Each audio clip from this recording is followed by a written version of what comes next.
We'll now have the ethics presentation with Tara Ho. Tara is the General Counselor as the American Society of Civil Engineers and a member of the Virginia Bar. She's a 2005 graduate of Georgetown Law and serves as Assistant General Counselor for 9 years prior to her promotion in January 2015.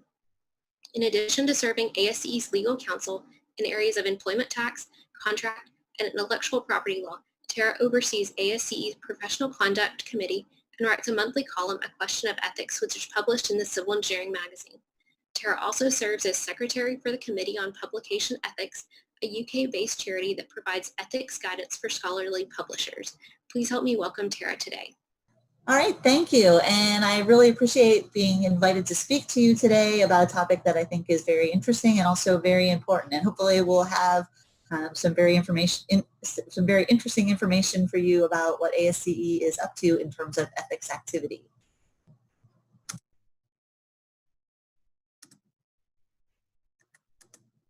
So I'm going to actually jump right in by starting out with a case. And this was a case that actually came to ASCE.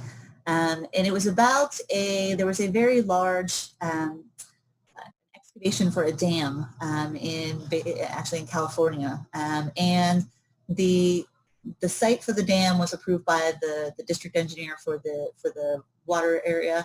And the contractor that was hired to perform the excavation, the contract that the person had, or the entity had a very unusual feature. Specifically, the city agreed to pay what was considered to be above market rates for the first, X number of, the X amount of depth, and then the below market rate for the work that was going to be undertaken later on in the project, the lower level of excavation work. Well, as it happened, months into the project, there was a massive landslide at the site. A team of independent investigators was called in to take a look at what happened.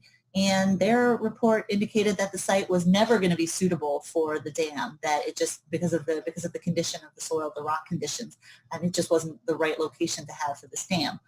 One of the investigators actually goes to the press with an allegation that the contractor, in this case, knew all along that the site was unsuitable and that the contract was deliberately front-loaded so that they would, because they knew that they could get paid for this, this early work and never be called upon to do the below market rates for the later work. The investigator also claimed that the district in this case was overbilled by some $700,000 for excavation work that hadn't actually been occurred. There was an investigation, and it was later found that the contractor had actually paid, not the district engineer, but another official, one of the decision-making officials, had received $80,000 in bribes from the contractor in order to get the work and the work that was front-loaded this way.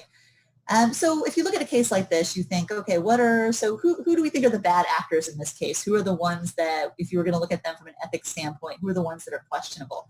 Obviously, the first one would be the contractor. Again, assuming the truth of of all these allegations, the contractor paid a bribe, first of all, to get the work, and arguably decided to recover their profits by using this sham technique, this front-loaded contract, knowing that they were ultimately never going to have to actually deliver on the less profitable aspect of the contract. You might also obviously note the district official, the decision maker, who took a bribe, presumably knowing that the work was going to be done fraudulently in a way in order to recoup the amount of the bribe and to make a personal benefit from it. You might also look at the district engineer. I will say that in the investigation, it was determined that the district engineer, they couldn't find any evidence that the district engineer had known that there was fraud on the project or known that a bribe had been paid. But certainly there's questions raised about the district engineer's, either his competence or his diligence. There was a lot going on under the district engineer's nose, and the fact that this project was such a, the site that was selected was unsuitable in the first place, and there was arguably fraudulent billing. So certainly the district engineer doesn't come off well in this discussion either. So you might look at whether there's an ethical question about whether he was either diligent or competent to supervise this project. Would you look at the investigator? Maybe that's, maybe with today's eyes you might think, some whistleblowers have something of an uncertain reputation. Sometimes sometimes they're seen as being media chasers. So maybe the fact that he went to the press with maybe an unproven allegation, maybe that's a little questionable, although certainly the subsequent trial, well, there was a trial, the subsequent investigation and the trial, ultimately the contractor was held responsible for paying back roughly the same amount that was alleged to have been overbilled.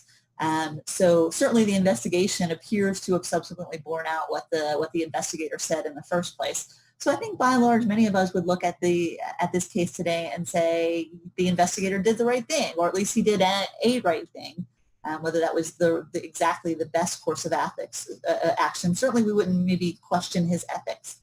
However, this case actually came about in the 1920s, and the ASCE Code of Ethics in the 20s was considerably different than it is today.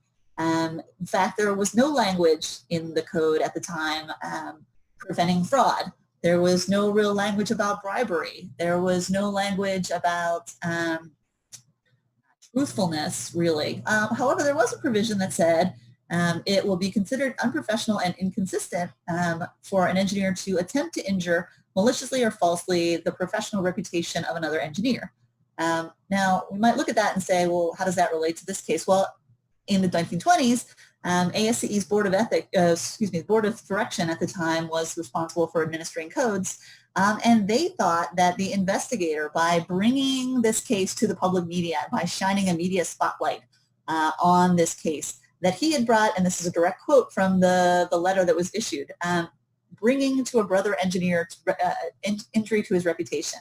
So they didn't take any action against the district engineer. They really couldn't take any action against any of the other parties involved because they weren't members. However, they expelled the whistleblower from the society for his actions in bringing to light what was clearly a very clear case of some level of ethical breach, some level of legal breach.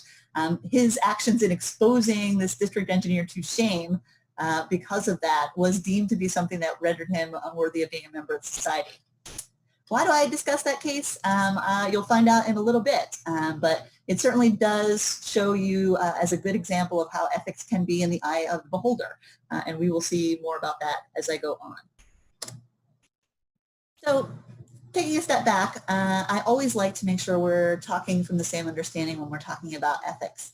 So this list here is just a list of some of the things that, some of the common definitions or explanations I see for what is or what are ethics.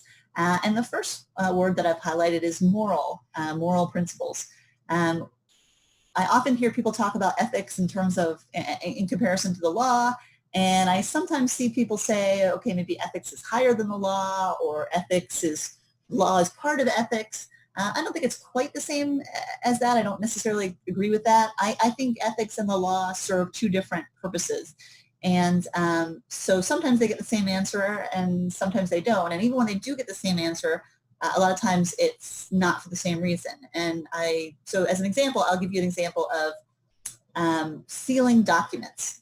Why do engineers seal documents? Well, from an ethical standpoint, they seal documents because it certifies that they reviewed them. From an ethical standpoint, from a moral standpoint, they've applied your engineering knowledge and your experience and your diligence to make sure that these plans are safe. So it's about making sure the public is safe, making sure that people can trust it.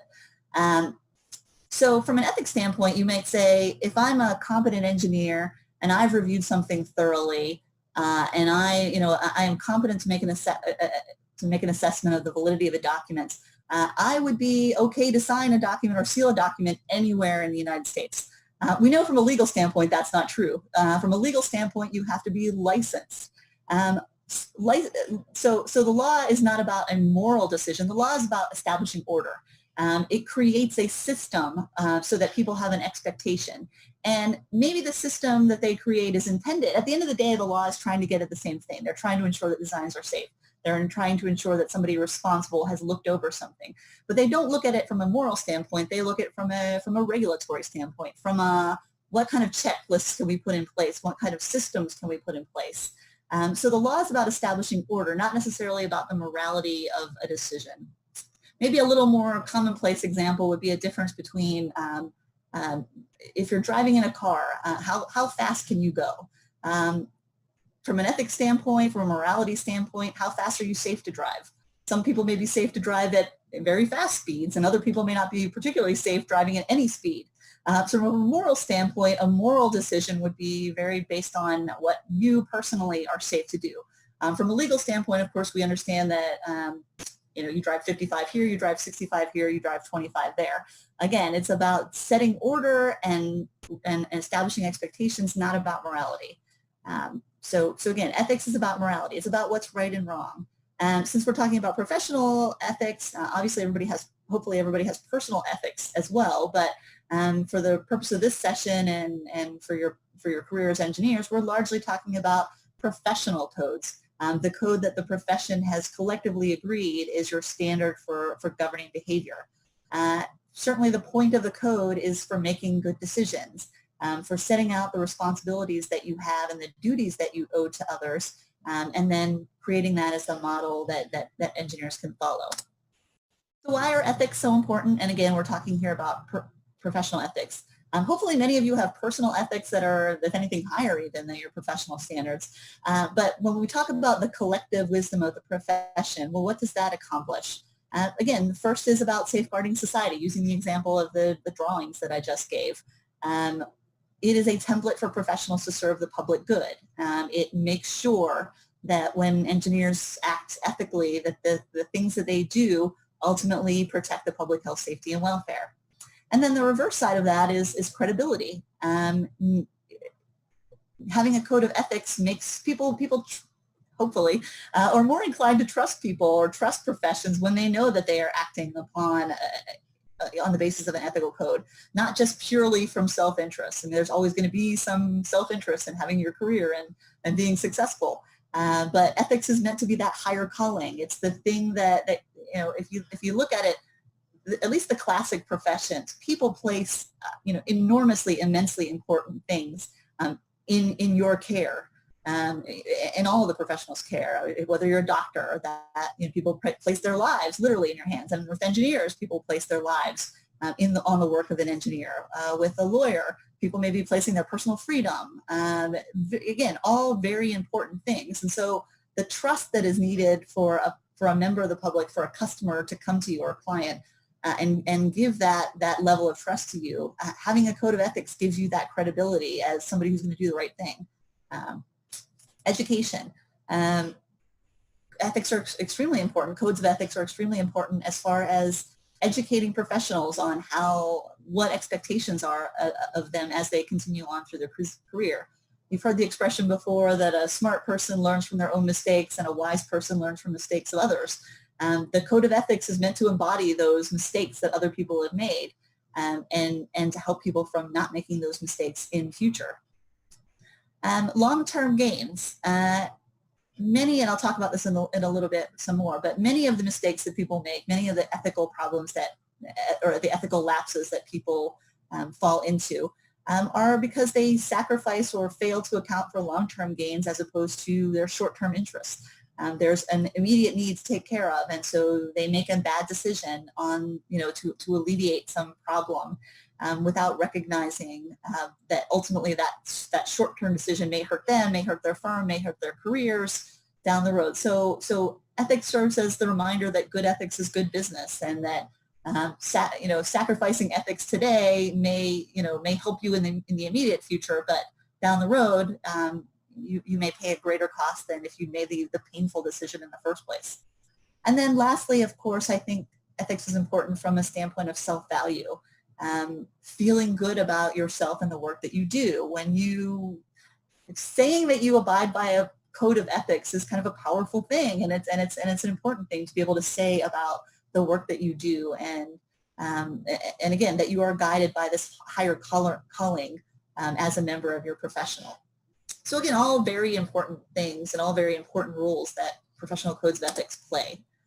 And you'll be happy to know that by and large, since I talked about public trust and credibility, by and large, engineers are doing a great job in terms of public perception. Hopefully you've all heard of Gallup polls. One of the they do polls. They're probably the name in national polls. And every year they do a poll where they ask members of the public, how would you rate the honesty and ethical standards of people in these various professions? And they give them a scale from very high to very low. And I've been doing this for almost 13 years, giving these kind of, and Gallup has actually been doing this poll since the 1970s, the same poll. And they don't always use the same professionals. It seems like engineers are about, every 3 or 4 years, they add engineers to the list of professions that they evaluate. And over the course of those 13 years, engineers have always ranked a consistent third, usually somewhere statistically tied with doctors, somewhere slightly below pharmacists and nurses. But just this year, you will be happy to know that this is the highest that engineers have actually ever placed on the Gallup poll. Of the professions that were evaluated, only nurses ranked higher within the public in terms of the ranking of how high you rate their ethical standards. So I think this is something to be proud of. This is fantastic. Even third, I've always said third was a tremendously great result. Something like 67%. My math here, 66% rank engineers either high or very high in terms of their ethical standards. And I think this is great. It shouldn't be surprising, speaking here as a lawyer, lawyers don't rank quite so high. I think we come in somewhere around 21%, which is actually better than I thought we would come in, so I'll take that as a good thing. But clearly do not rank as high in terms of public credibility and public perception as engineers. So that really is a credit to engineers and something that you should be proud of, that by and large, again, when people think of engineers, they think of trustworthiness and ethics. So kudos. That said, it's not actually that difficult to find examples of engineers behaving badly.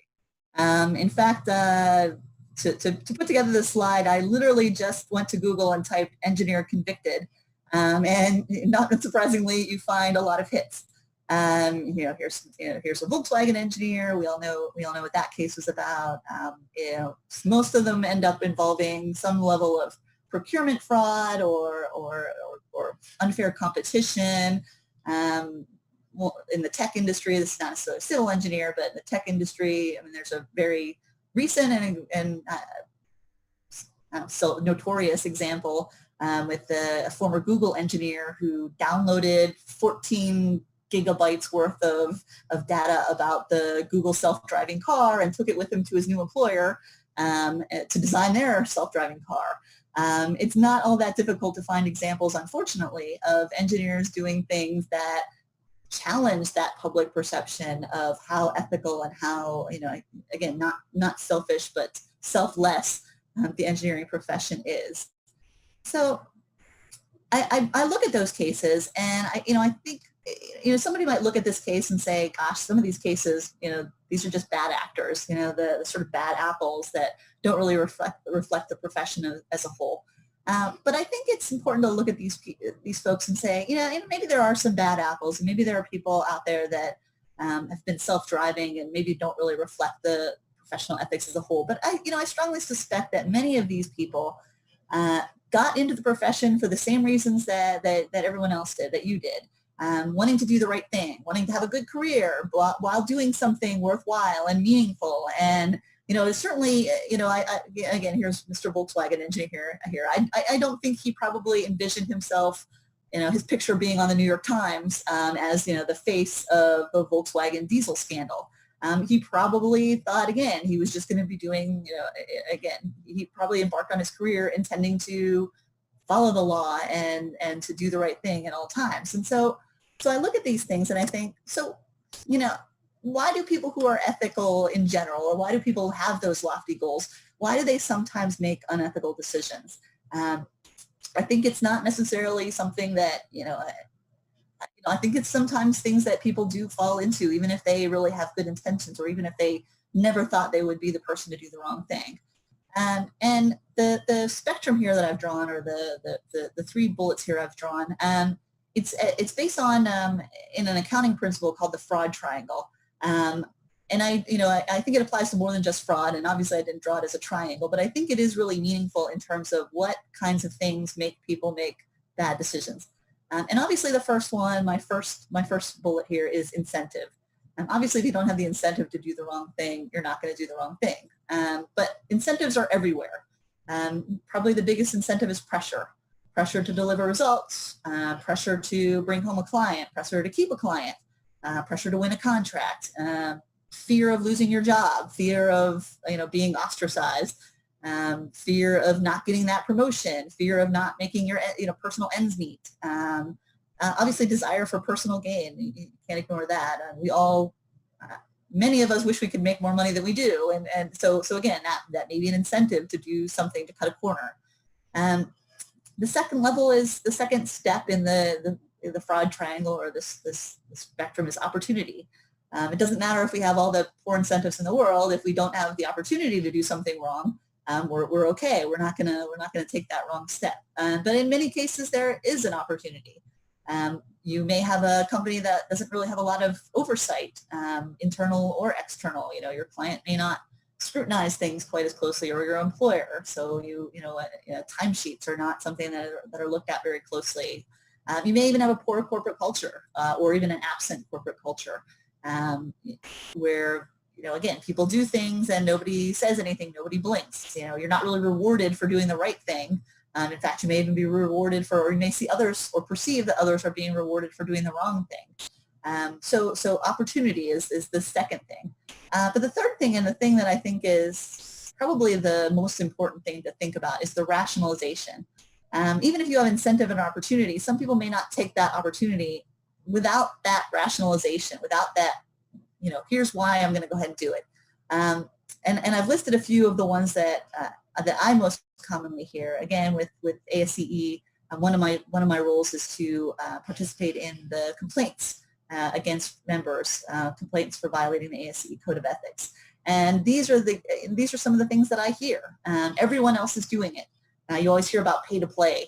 You hear about, if I didn't pay that bribe, or if I didn't do that, another company was just going to do it. So, it's the only way I could survive in this business market, is to be somebody who pays that kickback, or who offers that shady deal or shady loan to somebody in a position of power. Sometimes I'll hear victimless crime. No one was being harmed. If I plagiarized something, or I did something, something trivial that may violate the Code of Ethics, but who really is hurting by that? I'm just doing what I need to do. With the phrase victimless crime, right? No other choice. Again, that's the pressure thing. My company desperately needed this work. We desperately needed to do this. My boss told me to do this. I can't afford to be looking for a job in this terrible market. I didn't have any choice but to go ahead and make that unethical decision.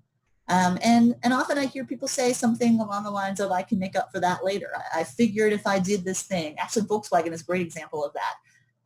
As I understand it, there was tremendous pressure on the engineers responsible for designing the compliance with the emission standards. Tremendous pressure to get the product to the market, and they just simply technologically couldn't figure out how to meet those emission standards. And so they did the cheat. They created the cheat code. They created the cheat, and their rationalization in some ways was, we're just going to put this out there, and we're going to figure it out. That's going to give us more time to figure out the problem. And then once we figure out the problem, we'll fix the vehicles and we'll make sure they operate. Well, obviously that isn't what happened. But again, the I can make up for this, no one will know, no one will be harmed, is a lot of times that rationalization that lets you make the wrong ethical choice. So recognizing that we may not be able to do something about incentive, and maybe we can do things about opportunity, but maybe not always.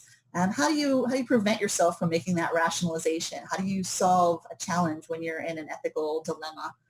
Obviously, the first step is to understand the Code of Ethics. Make sure if you don't recognize that you're doing something unethical, you're obviously not going to correct the problem. How are you aware when you have a conflict of interest? How are you aware when something is, you're not acting in the best interest of your clients? Study the Code of Ethics to understand what your responsibilities are.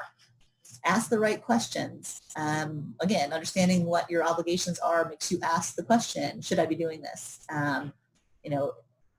Again, what is the right course of action?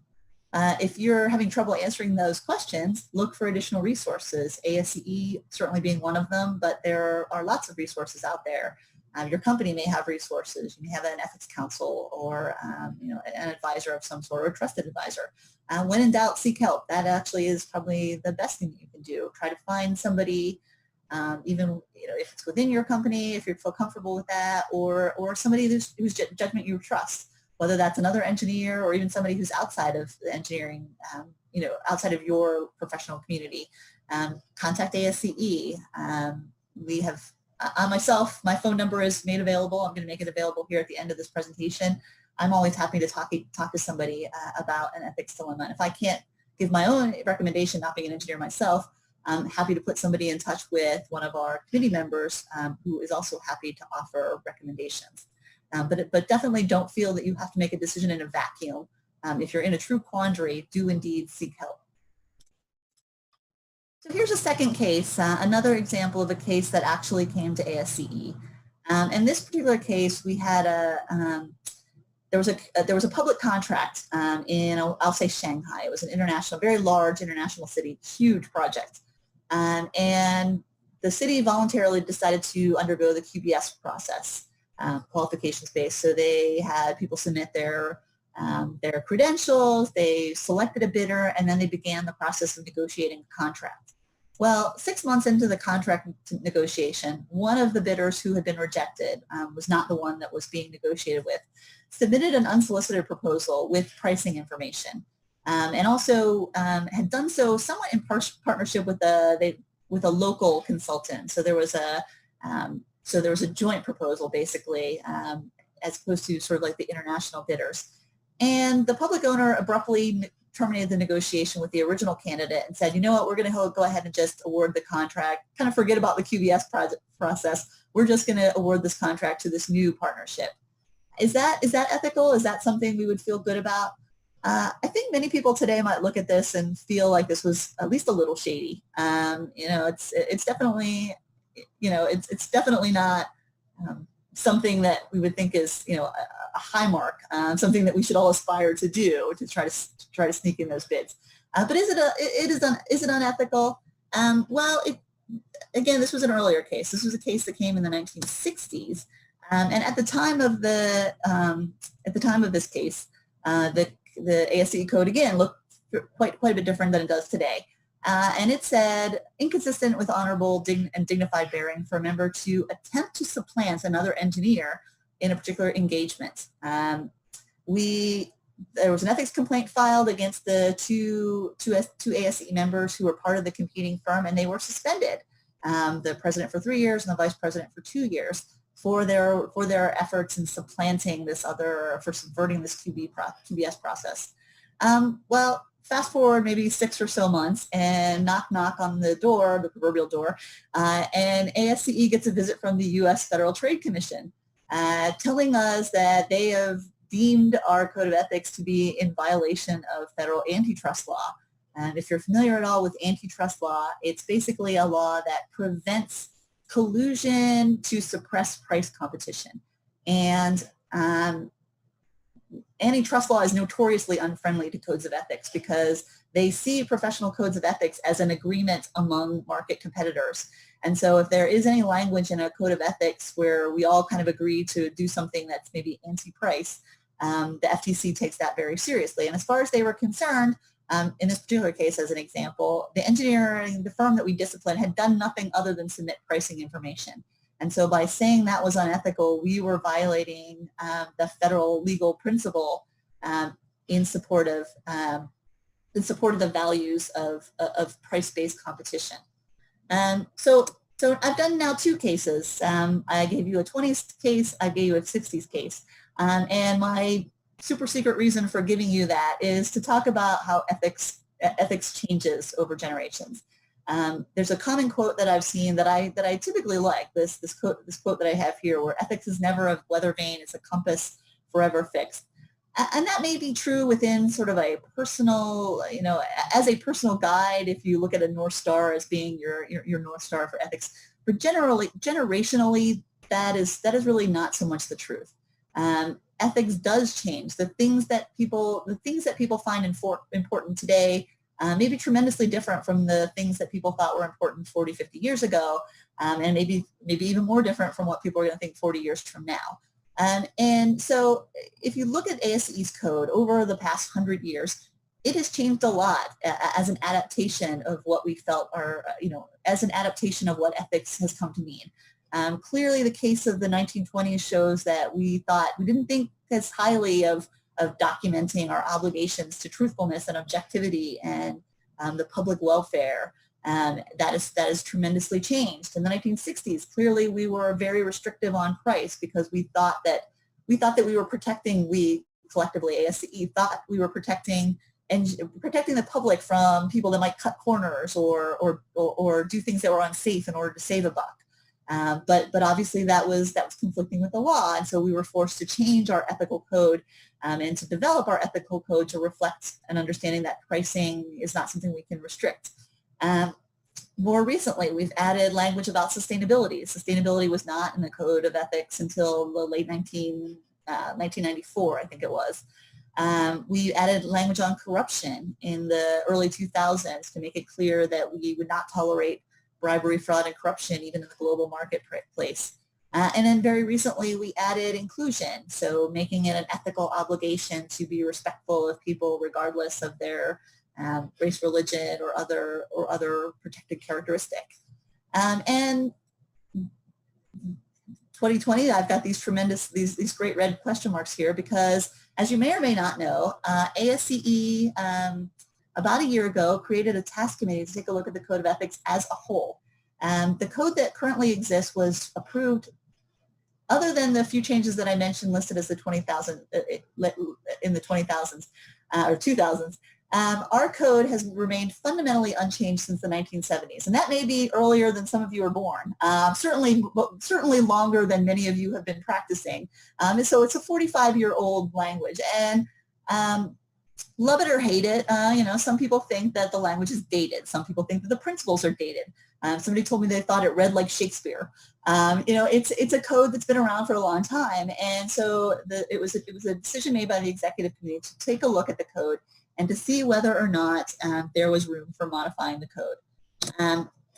Here is the code as it reads today. And as I mentioned, other than the parts that were in green, everything here that's listed in blue has been in our code unchanged since the 1970s.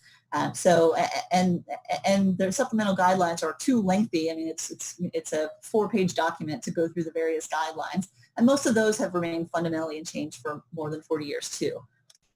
So the task committee has recently, within the last year, has come back to the board, and they have proposed what they consider to be is a dramatic change to the Code of Ethics. And probably and I'm going to go into some detail on what this code looks like. That's basically going to be the remainder of this program. One of probably the biggest change is they're breaking, instead of having 8 canons, they've decided to break the code up into stakeholders. And the reason for that is maybe a usability. If you ask somebody what Canon 2, what Canon 4, what Canon 6 of the Code of Ethics is, most people aren't going to be able to tell you what those canons are. But if you ask somebody what your obligations are to your peers, what your obligations are to the profession, what your obligations are to the public, it resonates more with people. People are more able to identify their obligations. And so setting it out and breaking it out into what they consider stakeholders is a way of making it more user-friendly for professionals. For example, if you have a question about, say, you've been asked to review another engineer's work, and you're not sure what your ethical obligations are in terms of critiquing another's work, you may not think to look in Canon 5 of ASCE's current Code of Ethics to find what it says about competition, but it would be very obvious that you would go to the peers section in this modified Code of Ethics. So again, meant to be more user-friendly. Another thing that is a very big change, and it actually is spelled out in the preamble. One of the things that I have commonly heard people complain, in terms of complaints about the Code of Ethics, one of the things that I've often heard is that, how do I handle a problem if Canon 3 tells me one thing and Canon 2 tells me something else? There's really no real method for balancing which canon trumps when there are two different messages. We do say first, and we do say hold paramount when it comes to public health, safety, and welfare. But if it's not a public safety or health issue, if your client tells you to do something that's not exactly truthful, does canon 4, obligation to your client, supersede canon 3, obligation to be truthful? There's no real guidance on that in the current Code of Ethics. Well, today, and I want you to center in on the last paragraph here, the stakeholders are spelled out in order of importance. So stakeholder 1 is society. Every obligation that is society is meant to be the most important. Number 2 is environment. Number 3 is, and I'm thinking, we'll get to this. Number 3 is your obligation to the profession. And number 4, possibly controversially, is clients and employers. So if your clients or employers, if there's an obligation to a client or employer that conflicts with 3, 2, or 1, in theory, the message of this code is that you are meant to follow that higher obligation. So there's a very clear hierarchy within the stakeholders as far as what your obligations are. So let's dig down a little bit into this. And I should have said probably earlier, ASCE, this is a proposed code of ethics. It is going to the board for first reading. By the time you've seen this, it will have gone to the board for first reading on July 10th. And assuming it, which I don't expect it not to, get at least the approval to go to the second vote, assuming it reaches the board, the first vote, it will then go to the society. It'll be published by the society, and the board will have its final vote in October. So if the vote is approved, this code of ethics will take force as of October. But this is the draft that has gone to the board, and there may be room for some revisions. But by and large, this is the code that's going to be voted on in October. So here they are. Number 1, society. And this is not just the public health, safety, and welfare. This is not just Canon 1. This is the list of things that the task committee has felt to be the most important of your ethical obligations. And to some extent, it's a synthesis of some of the other canons. You will find language that resonates with our Canon 6 language on bribery, fraud, and corruption. I didn't list it here as D. Canon 8's equity and inclusion is here in guideline F. And by and large, I think I will say that many of this organizationally is clearly different and hierarchy is clearly different. But I do think some of the fundamental principles, most of the fundamental principles are very similar to what exists in our current code. But there are a few outliers, and I will give you a bit of an example here. So as a test case, engineer discovers that his firm is paying kickbacks to a local public official in exchange for engineering work. Engineer believes that the scheme has been authorized by the firm's top executive, meaning that internal reporting is not going to address the illegal practice. It's going all the way to the top, and so there's nothing you can do within the organization to stop the illegal practice or unethical practice. Does the engineer have an ethical obligation to report this fraud to the proper authorities? Now, can the engineer do so? When we talk about ethics and reporting, there's 3 levels. There's permissive, there's recommended, and then there's obligation. It's certainly permitted for an engineer to report fraud to an outside authority. I think we probably agree that it's even recommended for an engineer to report fraud. But is it an ethical obligation? Is it, in other words, is it unethical to fail to report something that you know is going on in your company? And our current code of ethics is kind of vague on that point. Our current code says engineers that have knowledge or reason to believe that another person may be in violation of Canon 1 shall report it to the property authority in writing. Well, what's Canon 1? Canon 1 is the public health, safety, and welfare. Now, maybe you can make the argument that any act of fraud is a violation of public health, safety, and welfare, but we've never really gone that far. Usually when we're talking about Canon 1, we're talking about things where people's lives are at stake. So the only really affirmative reporting obligation in today's code relates to things about public health, safety, and welfare. We do say 0 tolerance for bribery, fraud, and corruption, but that's subject to interpretation. Does 0 tolerance mean I just have to quit my job and go work somewhere else? Or does 0 tolerance mean I have to tell the authorities that my firm is doing something fraudulent? In the proposed new code, they've eliminated that uncertainty. The proposed new code says engineers shall have zero tolerance for bribery, fraud, and corruption in all forms, and report violations to the proper authorities. So as far as changes in the code, maybe this is a minor change, maybe this is a sea change, but the drafters of the proposed new code have made it an affirmative obligation that if you are aware of fraud, and if you can't take care of it within your internal reporting structure, that you may have an ethical obligation, again, not a recommendation, but an obligation to report that fraud to the proper authorities. So the second provision, the second in the list of, again, this is the hierarchy. The second in the hierarchy is environment. And this somewhat tracks with, right now, sustainability lives, and actually I should have modified this because one of the comments that had recently been received by again, this code it's gone through many, many iterations with many, many different people commenting on it. And so the committee has recently changed this to say natural and built environment. It's not just meant to be about environmentalism. It's about your obligations to, basically, again, both the infrastructure and the environment. And this is, but again, this is sustainability. This is about trying to mitigate within your, within the scope of your control, adverse effects. And if you've heard the expression, the triple bottom line, hopefully that's a common expression for engineers. It's looking at not only just the environmental, but also the societal and the economic impacts of the work that you do and trying to strike that right balance. So maybe not the most enforceable of our provisions, but by placing it in the second tier, it's elevating the importance of this as an obligation for engineers.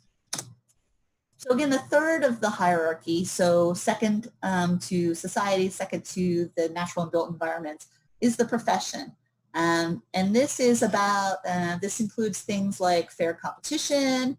It includes kind of a change. Actually, looking at item B here, 3B, practice engineering in compliance with legal requirements in the jurisdiction of practice. We have, to this day, never had anything directly about compliance with the law. And the task committee actually looked at that very closely because there was concern about some laws being more just than others. Is civil disobedience considered to be law breaking? Yes, possibly, but it's also maybe considered to be something that we wouldn't necessarily come out at as being unethical.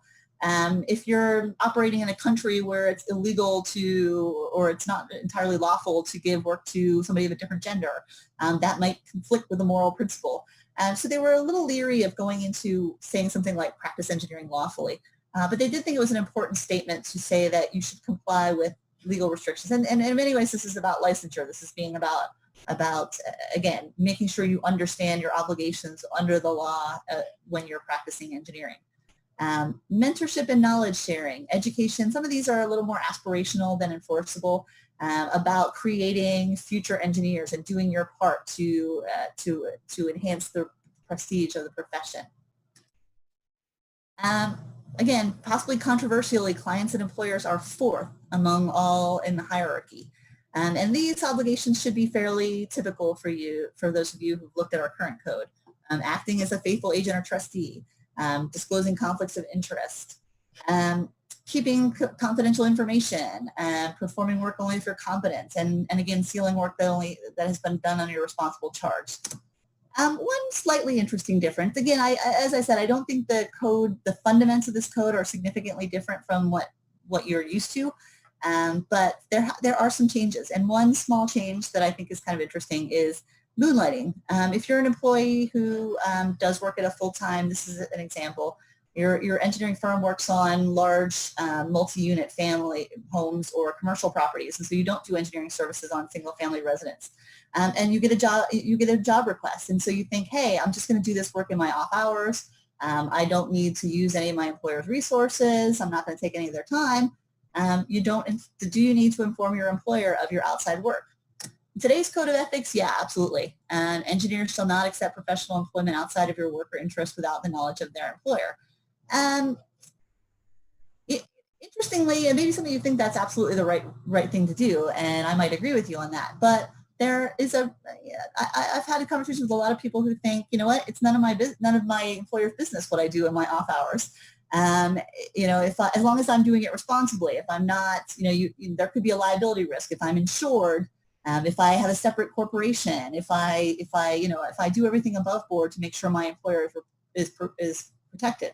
Do I really need to get my employer's permission to do this kind of work, or am I, again, is it my business? And again, our code, the draft code has now become a little vague on this subject, and so arguably there's permission for you to do that. Focusing strictly on the faithful agent and trustee, as long as you do it in a way that doesn't harm your employer, there's no longer an express prohibition on the code. And the last, as I know I'm running low on time here, the last of obligations is to peers. And again, these are things that should resonate with anybody who's read our current code. Taking credit for work that you've done, and providing attribution to other people's work. Somewhat new, fostering safety and health in the workplace. We've always talked about your obligations to the public, but your obligations internally for the people who work on your projects, for the people who live and work in this maybe is particularly in today's coronavirus world, making sure that your workplace is a safe environment for the people who have to go into the office or do work. Again, equity, honesty and fairness, educating the future professionals, not being disrespectful to other professionals or not trying to unfairly harm another professional. And somewhat of a new one, report violations to the Code of Ethics, to ASCE. We've always certainly asked people to report known violations, and even our bylaws says, our current bylaws, many of you don't know this, say that members should report codes of ethic violations to ASCE. We don't really get that, and we don't, my impression is that many people don't think of that. But they've now decided to make that an ethical principle, that you should report violations of another member if you see them. So I'll go through this one quickly. Again, one minor difference that I wanted to highlight. Engineering researcher presents a paper at an ASCE conference that attests the superiority of a particular engineering project. Later it's discovered that the speaker's research was funded by a grant from the manufacturer. Would a speaker's failure to disclose that they had received funds from a manufacturer when they went to present a paper touting the virtues of that product, would that be a violation of the Code of Ethics? Certainly it would be clear in the Code of Ethics today. There is a provision in the Code of Ethics that says, 3D, engineers shall issue no statements that are inspired or paid for unless they indicate on whose behalf the statements are made. Now, to me, one of the big changes, I think, from the old Code of Ethics to the new Code of Ethics is that the new Code of Ethics is dramatically shortened. It may not seem that way because what you're seeing is the whole Code of Ethics, but as you may know, ASCE's Code of Ethics has 4 pages worth of guidelines, 2,200 words. It's now been condensed down to 600 words. So in a lot of cases, you're going to see specificity that no longer exists. And this is an example of that. We no longer have anything expressly about being paid to deliver statements. Instead, all we have is language about honest conviction and honor, integrity, and dignity. Is that going to make a problem for enforcement of the code? I don't know. I think CPC, the committee that reviews these things, is probably still going to be guided by the same principles, but they just may not have as express language or so many specific things to point to when they look at somebody's actions and assess their ethical compliance. So a quick, just a wrap-up slide. Tips for resolving an ethical dilemma. You can look at this at your leisure, but these are the kind of questions you might want to think about asking if you're ever in an ethical dilemma. And lastly, your role in promoting ethics. Obviously make good decisions. Follow your policies, follow the law, look at what universal rights, what's considered to be the right thing to do. Again, get opinions from people you respect. And what feels good about, what will make you feel good, what will make you think you're doing the right thing. But possibly more importantly, for those of you, particularly for those of you who are engineering leaders, help others to do the same. We talk about people who have the strength and integrity to do the right thing in the face of overwhelming odds, or have that courage to stand up even though everyone is against them.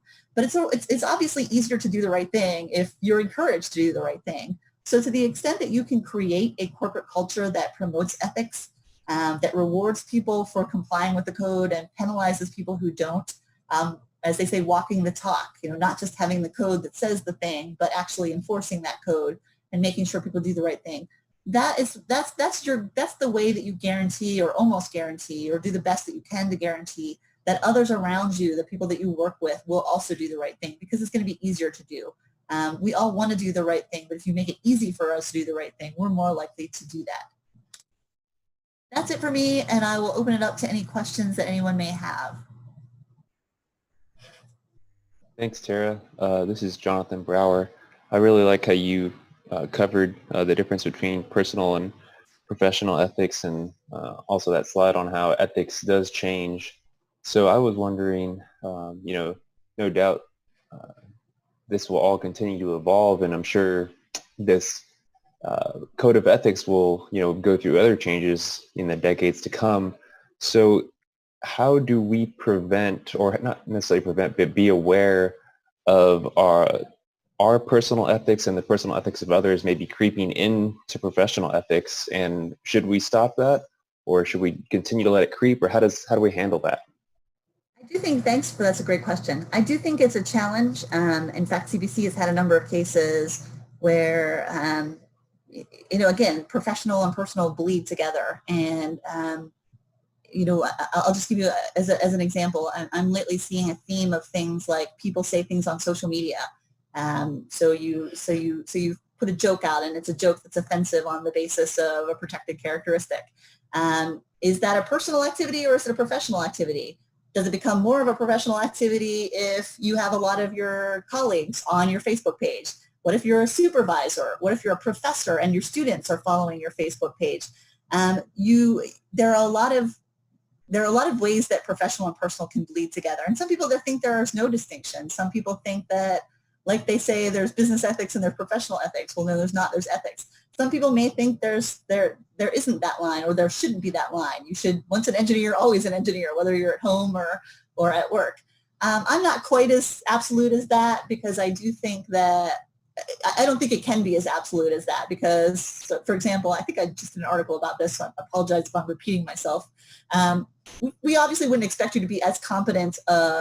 Competence is key to the code of ethics. We wouldn't expect you to have the same level of competence as, again, a DIY project person as we would as an engineer. So we can't really hold you to the same standard as that. But I do think that there are things that you can do as a person that reflect poorly on the way you are as a professional. You cannot, I don't know that you can draw the line so firmly. If you're the kind of person that regularly cheats on your income taxes, I mean, maybe that's okay. Again, maybe we draw a line a little bit, but does that reflect on your willingness to be completely upright and honest when it comes to, again, your timesheets or something that's more professional in nature? I think it will be interesting to see. Getting back to your comment about ethics being ever changing, I think I have seen a lot of traction for, again, generations are different, and I think I've seen more of emerging than I ever saw before in current generations. I think people do look at somebody and they don't sort of, the word cancel culture is coming to mind, and I hate that phrase, but we're starting to see people that say, even if you're a public figure, if you're a figure that I respect for the work that you do, I think it's important that you reflect your values at all times. And so I'm going to judge you by something that you do, even if it doesn't necessarily relate to your work. And I'm not going to patronize. I'm not going to patronize your business if I think that you personally are doing something that I don't find. So I wouldn't be surprised, and maybe there will be a pendulum. That's another thing I think I commonly see. Maybe we'll go too far in the direction of blending the personal and professional, and then maybe we'll start scaling it back. But I do think it's a tension that is always going to exist when you have an enforceable code of ethics. Is how much does it stretch into your personal life? Hope that answers your question. Hi, Tara. This is Mark Boyd. I'm past president on the Dallas board. Thank you very much for speaking to us today, speaking with us. My question is about the canon regarding environmental and sustainability. That is a metric and a standard that is evolving. And if we're telling the truth now, if that standard involves looking elsewhere, looking aside, and tolerating when involved on a project that is not considering the triple bottom line, that is not incorporated the state of the art on sustainability, we would all take a trip to the vice principal's office and sit in detention for a whole year. How in the world is something like that going to ever be enforced when you have such a subjective way to look at things as to whether you violated that particular standard? So I have a lot of thoughts on that one, and I will acknowledge that I think the second, it's not canon, the second stakeholder is possibly the most controversial of ours for the reasons that you articulate. How do you enforce today's code? Right now, today's code says strive to comply with the principles of sustainable development. I'm not sure what that means. I'm not sure we could ever ethically enforce that provision. We've certainly nobody's ever filed a complaint certainly against it. And I think the current, so a couple of thoughts that I think are worth noting. One, the task committee that's submitting this code is doing so with an express recommendation that this not be the code of ethics for another 45 years. We want to put it out there. I mean, they think it's the best. They think it's the best work that they can do, but they want people to be encouraged to think otherwise. So if we put something out there and we do subsequently determine that we're setting the wrong precedent, or there's a better way to get the message across, or that we're sending the wrong message, it's not meant to be. Again, it's not meant to be the Constitution. It's not meant to be that fixed and unchanging thing. So that is one important thing to think of. So again, I don't want that to. I don't want you to think that this is a language that may tie you for the rest of your professional career. I hope not. Actually, I hope people do take it seriously and continue to look at ways to better the code. They did discuss. There was a lot of discussion about aspirational versus enforceable, and there was a pretty significant pitch to make things. We should only put things in the code of ethics if we intend to enforce them. They didn't want to go that far because they thought that there were things that were really important and said a lot about the professional's values, that even if you can never kick somebody out of the society for failing to comply with that, they thought they should be in there. And I do think a lot of the provisions in that section specifically, and actually throughout the provisions, are things that maybe are, again, reflective of values, but not necessarily something that you're going to enforce. As an example, I think one of them is, again, one of them, and I think in stakeholder one is educate the public about the value and the importance of civil engineering. Are we ever going to kick somebody out of ASCE because they failed to educate the public on the value of civil engineering? No, but it's just meant to reflect values. So I do think that a lot of that language, and for credibility's sake and for expertise, the task committee did work with the Committee on Sustainability to get their language.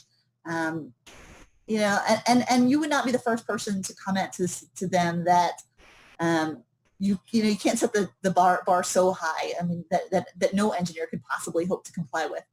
They certainly did try to address that, and again, we are still working on that. I can't speak myself as to what I think is the right language.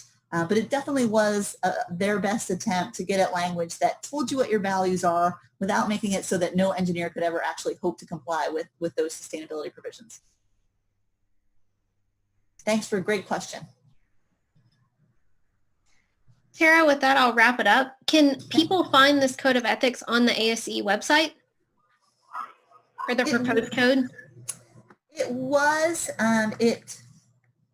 the current draft it was taken down because the current draft is going to the board, but I would be happy to share with anybody who asks for it. And then after the board goes through that first vote, it will be put up on the website again. There may be some modifications because I wouldn't be surprised if the board has a word change or some minor changes. But it will certainly be on the website. And in the meantime, my email address is right here. I'm happy to share it with anyone or to make a copy available to you generally so you can distribute to your attendees. We want more people to see the code. We don't want it to be a surprise if it ends up getting passed, which I do hope it does. We don't want it to be a surprise to anyone, so I'm happy to share it to anyone who has an interest. Tara, thank you for speaking to us today. I know I've learned a lot about the proposed canons of ASCE and how they apply to our practice. Thanks for joining us.